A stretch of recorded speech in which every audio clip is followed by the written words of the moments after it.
Well, hello, Simpsonville and Boiling Springs agents. Wanted to touch base with you today regarding Form 525, the repair addendum / amendment to agreement to buy and sell real estate. When we had our last contract class, I was unaware that the South Carolina Association of Realtors was also changing this form. Otherwise, this would have been brought up last sales meeting and would have been brought up in the contract training class that we had a few short weeks ago. With that being said, believe it or not, the changes are actually very good in this particular document. It stresses some issues and some things that we have experienced in the past with some problems with this particular document. So I wanted to take just a few minutes to discuss these with you. You keep this video, refer back to it, but I'm going to show you the repair document. I've highlighted some very specific items. Let's take, for example, the very first paragraph. Okay, so it clearly says the parties agree that at seller's expense, seller agrees to cause or complete in a good faith and timely manner this addendum's written actions to the property in a good workman-like manner while complying with all applicable repair laws. And this is where it's highlighted, using qualified repair workers. If you recall, we have seen in the other repair request, an agent will write in must utilize a licensed repair technician, a licensed electrician, a licensed plumber. This is now within the repair agreement for repairs that require these type of instances to be done. However, I want to point out that in the very last paragraph of this particular new document, it says that all repairs except the most basic repairs, or for example, seller might be qualified to adequately paint a portion of the property or remove a dead tree or other basic repairs. So we're going to have to use common sense here. For example, if the homeowner can, let's just take the inner workings of a toilet. If a homeowner can change all the inner workings of a toilet to stop the toilet from constantly leaking or constantly letting water into the bowl, I would agree that that's a basic repair that your average homeowner could probably do. When it comes to electrical things, if you want to change out a light socket or a switch, that's probably a basic repair that most homeowners can do. When you get into the rewiring, when you get into the switch box or the breaker box, having to change breakers or change double tap breakers, I don't necessarily agree, and I don't believe that a prudent court would believe, or a competent court of jurisdiction would believe, that that's a basic repair. Also, same thing for HVAC. Your basic homeowner is not going to be able to repair your heater and ventilation system. So let's keep in mind that these things are, in fact, this document is referring to basic repairs being done by the homeowner, but when it comes to other types of repairs, it says the parties agree their intent. The intent of this document in contract is that sellers will always, it uses the word always, hire qualified repair workers, for example, LLR licensed, bonded, and insured contractors, electricians, plumbers, roofers, builders, HVAC workers, structural engineers, environmental specialists, pool workers, and pest control workers for all repairs except the most basic repairs. Okay, so this is a huge change in our repair request. Going down the next paragraph, It says whether your repair-related documents are or are not attached. That's a great thing to have in here. I don't necessarily agree that you should be giving a seller the entire inspection report. If you can provide the summary and or some photos, however, that is still property of the buyer. And so I don't believe, as a broker, my professional opinion, don't believe that the seller needs that entire inspection report. They didn't pay for it, the buyer did. The summary sheet should work fine, and if there's anything that needs to be specifically address that on another document that's attached to this repair request. Let's go down to the third paragraph here. Parties agree that seller shall complete the repairs no later than blank business days prior to the closing, which is the repair deadline. And then buyer shall deliver repairs cure notice, if any, to the seller of any repair inspections results no later than blank business days prior to closing. What is that saying?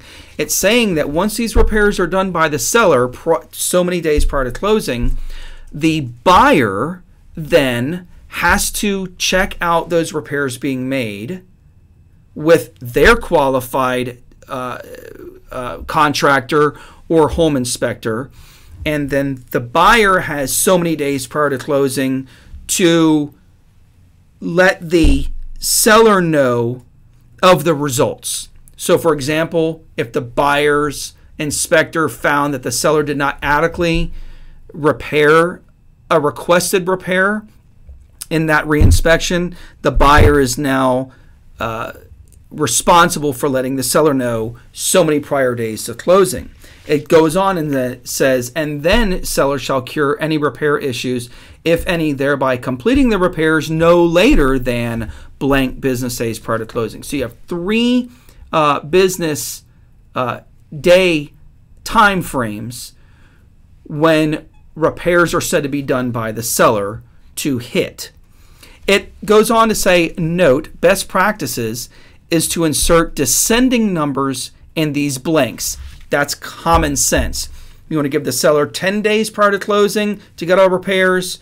The buyer shall submit the repair inspection results 7 days prior to closing, and maybe 4 days prior to closing, the seller shall have everything repaired in accordance to what the original contract was. Hopefully, the seller will have everything done at the very first time frame, which would be the 10 days, and then the buyer goes back and does his inspections or her inspections, and there's no more. It's over. It's done with. Everything has been completed. The fourth paragraph is pretty cool. It says best practices for agreeing upon repairs are to write in the blank lines below, obviously, the number 1, the repairs requested. Number 2, a specific reference to a specific repair recommendation in a specific attached document. So they're telling you, repair to the inspection or whatever document you have when you request that repair specifically. That way the buyer's agent, aren't looking around for what you're even talking about. This just, to me, is common sense. However, this is not being done. So they're letting you know right up front on the document. Number 3, to avoid vague repair request, vaguely referencing an attached document. I think as long as you've worked with me, you know that vague is not really even used in my in my normal speaking terms, except if I'm discussing somebody that's not getting their point across. They're being vague. That's about the only time I use that word. When it comes to contracts, when it comes to law, when it comes to anything legally and binding, there should be zero of anything vague. It should be extremely clear and crystal to the point. So let's go on. Number 4, if using the repair procedure, notate each repair as seller paid repairs. For example, make improvements structurally sound, address the environmental concerns, make roof free of leaks, make systems, HVAC, electrical, plumbing, water supply, disposal operable, and or not seller paid repairs. So what is that saying? If you're asking somebody for a repair to repair the drywall damaged from the whatever, they had to cut into it or they took something off the wall and you want them to repair, you're requesting that repair, but you're also saying not a seller paid repair on the side of that repair request. It says, and I've highlighted, number 4 is not applicable in due diligence. Obviously, due diligence does not cover seller paid or non-seller paid repairs. It covers everything, including on and off-site material facts of the property. It says in due diligence, parties can agree in writing on the companies and personnel who will conduct the repair actions. They're not saying that the intent is to use qualified or licensed repair people in due diligence. You can say whoever you want to have the repair completed. Okay, the other stuff within the contract is pretty standard and self-explanatory right before the lines that you choose. Number 2 on page 2, modifications of the contract.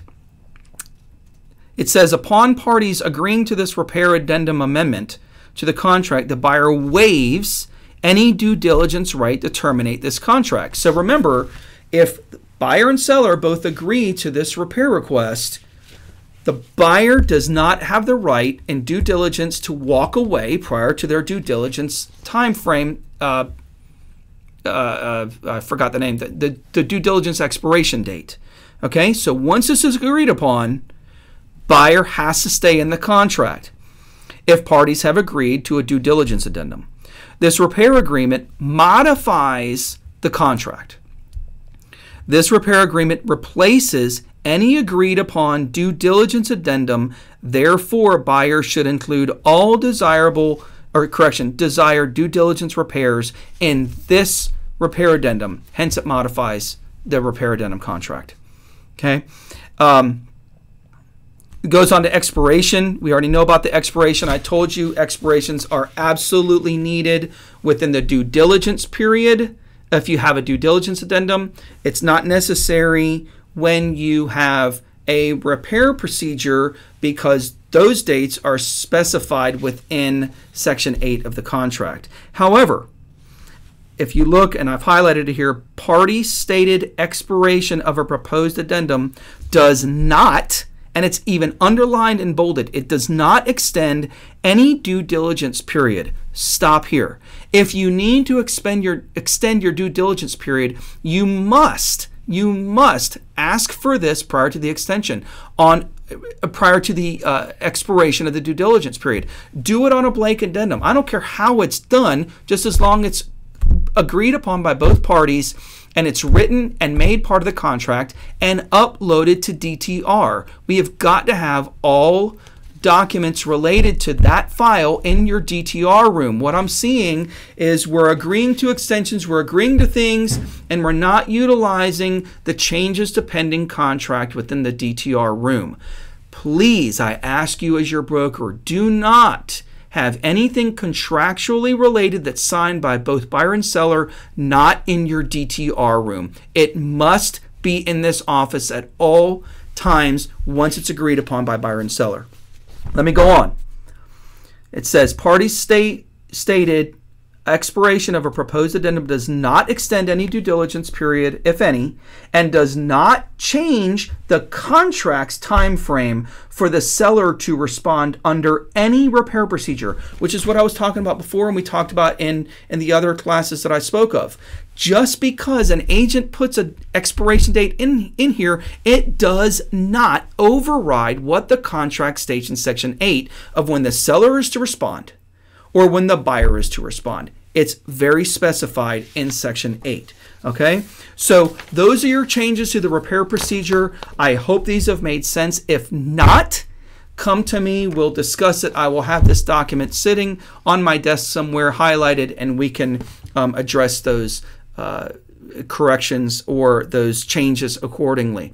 Hope you have a great day. It's been about 15 minutes so far. Have a great one, and we will see you soon. Take care.